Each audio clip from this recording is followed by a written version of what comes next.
နိုင်ငံတော်အကျိုးစီးပွားစိန်ခေါ်မှုကြီးဖြစ်ခဲ့သောကုန်းမောင်ခေမြမမရထားလန်စီမံကိန်း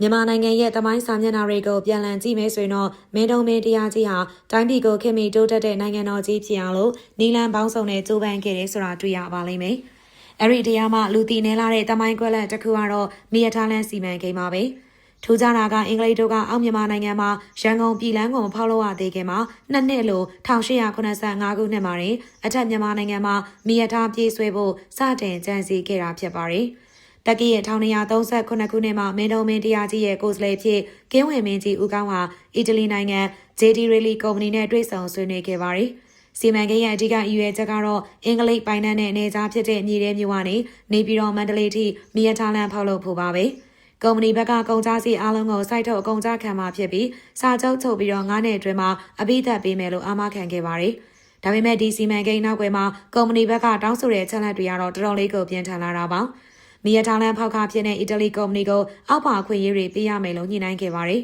။ဒါရီကတော့အထက်မြန်မာနိုင်ငံမှာရှိတဲ့ရွှေငွေကြောင်မီတွေခဲတန်တဲ့ကျင်းနီတွင်တွေကိုအနှစ်20တိတိအခွန်ဆောင်ပြီးတော့လောက်ကင်ခွင့်ပေးရမယ်ဆိုတဲ့တတ်ထုတွင်လောက်ပိုင်ခွင့်ဒူးပုံရရှိတဲ့ရွှေငွေ90ရာခိုင်နှုန်းကိုတရင်ထန်ဆက်တာပြီးဂျနာရီကိုကုမ္ပဏီကနေယူပါမယ်။ကြောက်တံပရက်များတွေရှိပြီးဆိုရင်တော့၄ပုံတစ်ပုံကိုကုမ္ပဏီကရယူပါမယ်ဆိုတဲ့အကျိုးမြတ်ခွဲဝေခွင့်တကယ်လုံးစာချုပ်ကိုအနှစ်20မပြည့်မီရုပ်သိမ်းခဲ့မယ်ဆိုရင်မြန်မာအစိုးရက10ရာခိုင်နှုန်းအတိုးနှုန်းနဲ့ရော်ကြေးပေးရမယ်ဆိုတဲ့အတိုးနှုန်းရရှိခွင့်စားတဲ့အချက်28ချက်ပါဝင်တဲ့တင်းကျပ်တဲ့စည်းကမ်းချက်တွေဖြစ်ပါတယ်။မင်းတုံးမင်းတရားကြီးဟာလမ်းပန်းဆက်သွယ်ရေးကောင်းမွန်ဖို့လိုလားပြီးမြဲနိုင်ငံသားကုမ္ပဏီတစ်ခုကိုတိုင်းပြည်ရဲ့အသက်သွေးကြောဖြစ်တဲ့တယံဇာတာတတ်ထုတွင်းတွေကိုနှစ်ရှည်အနံ့လိုက်ရမှာတော့အထူးစိုးရိမ်တော်မူခဲ့တာပါ။မင်းတိုင်မင်းအမတ်ကြီးတွေဖြစ်ကြတဲ့ပကန်းဝင်ကြီးဦးရန်ဝေးနဲ့ရောထွင်းဝင်ဦးဘိုးလိုင်တို့ကလည်းမီရထားလန်းကိုငွေသားနဲ့အကြေးလဲပေးဆက်ဖို့သဘောတူကြပေမယ့်အဖိုးမပြတ်နိုင်တဲ့မြေအောက်တယံဇာတာတွေတော့နိုင်ငံသားလက်တဲ့အနံ့ဖို့မတင်ကြောင်းဝိုင်းဝန်းတင်လျှောက်ခဲ့ကြတာပေါ့။နောက်ဆုံးမှာတော့မင်းတုံးမင်းကြီးဟာ